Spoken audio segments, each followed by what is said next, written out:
আসসালামু আলাইকুম ফ্রেন্ডস, আজকে আমি আপনাদেরকে দেখাবো যে টমেটোর সস কিভাবে বানাতে হয়। সো আমার সাথে সাথে থাকবেন আর দেখবেন আমি কিভাবে বানাই। আর প্রথমে আমরা স্টার্ট করে নেব যে রসুন পেঁয়াজ সেগুলো আমরা নিয়ে নেব।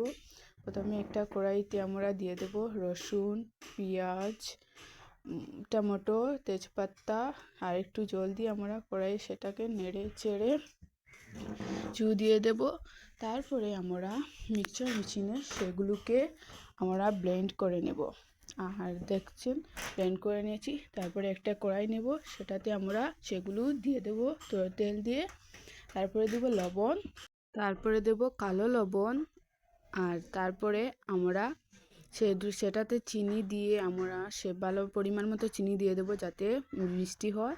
আর তারপরে আমরা সেগুলোকে একটা প্লেটে নিয়ে নেব। দেখবেন আমাদের এটা কি সুন্দরভাবে হয়েছে। আপনারাও একবার ট্রাই করে দেখবেন, আর খেতেও অনেক মজাদার হয়েছিল।